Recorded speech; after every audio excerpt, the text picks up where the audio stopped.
Hi, I'm Dr. Kathy Boehme from the Drake Center. I'm here to answer some questions, some commonly asked questions about kitty nutrition and diets. Dr. Boehme, how does my cat's nutrition impact their health and well-being? Wow, that's a big question. The bottom line is nutrition. What we put in our mouths, what we put in our animals' mouths affects absolutely every part of their health. So what we want to do is make sure that what we feed our pets is high quality as we can find, and understand that both hair coat quality, intestinal health, heart health, brain health, they're all related to nutrition. So it's critically important that we address this when they're young. Will my cat's nutrition requirements change throughout their life? Yes, kittens should be fed for growth, so they should be fed a kitten food. The growth requirements are quite different from adult maintenance requirements. There are also senior diets on the market for cats, and this is a more controversial area because there is no standardization with senior diets. So I would say yes, definitely feed a kitten food when they're full grown, transition onto an adult maintenance diet, and then later in life, base their nutrition on what is going on in their bodies. If as an older animal they're developing some health concerns, we would direct your diet, your cat's diet, in the direction to help slow progression or reverse changes seen, rather than a blanket statement senior diet, which in all honesty doesn't really mean anything. How can I tell if my cat is getting adequate nutrition? Adequate nutrition manifests in the body. So we would be looking for cats with a nice, smooth, sleek hair coat, minimal dander, kitties that don't vomit. Vomiting in cats is not normal. Occasional vomiting, not a big deal, but vomiting with any regularity or even passing hairballs with any regularity isn't normal.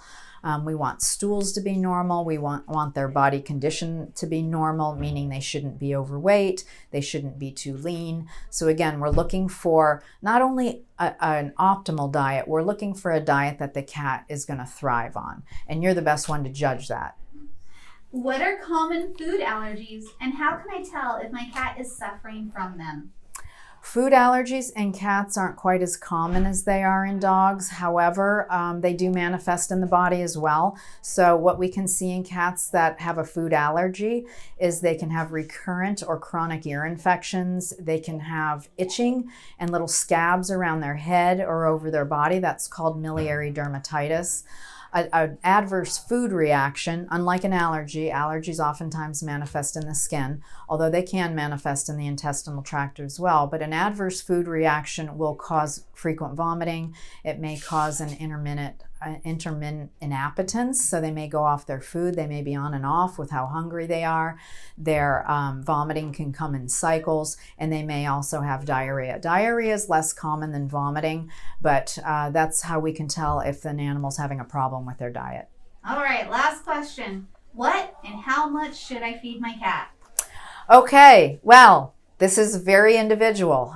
There is no blanket statement that I can tell you and what to feed nor how much to feed, because it depends on your cat's individual physiology. So basically, again, we're looking for those things, to show us that our kitties are thriving. How does their hair coat look? Are they inquisitive? Are they energetic? Cats are very, very intelligent, and they should actually play throughout their entire life. Even when they're old, most cats are still willing to play. We're looking for that kind of a personality in your kitty.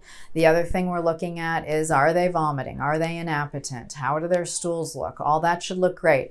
If we have that going and our cats are healthy weight, then they're on the right food, and that's perfectly fine. As far as how much depends on how much the kitties are doing. An outdoor cat roaming the neighborhood, which I hope many of your cats are not doing, but if that's the case, they're going to expend a lot more calories than a cat that just curls up in the sun and sleeps all day. So again, it's variable. We feed for appropriate body condition. We want kitties to be lean, not too skinny, not too overweight. There are body condition scoring charts for cats as well. We can put a link to that on our website so you can see how your kitty's supposed to look when looking down from a bird's eye view, from looking at the side. And then also what we want to do is, as cats age, We do allow them to put a little extra weight on because as they go into their older age, we like for them to have a little bit of a cushion in case they do develop a chronic disease that takes them off their food. I have my own personal kitty's almost 18, and in the last 2 years, he's definitely gotten much more finicky with his food. So whereas I didn't used to leave food out, now I do leave food out for him to pick on. So again, part of how much to feed is going to depend on what stage of life they're in and what their health is. On average, a healthy young or middle-aged cat should eat about 200 calories per 10 pounds of body weight. So again, that's kind of an average. Again, their metabolic rates vary just like humans do. But a 10-pound cat, you can think about 200 calories. For a 12-pound cat, about 225 calories. A 15-pound cat, 250. So those are ballparks. Again, you can use those as a starting point, but then look at your kitty, feel your kitty. If they're starting to get pudgy, cut them back a little. They're getting too skinny on that. Feel free to increase it by 10 to 15%.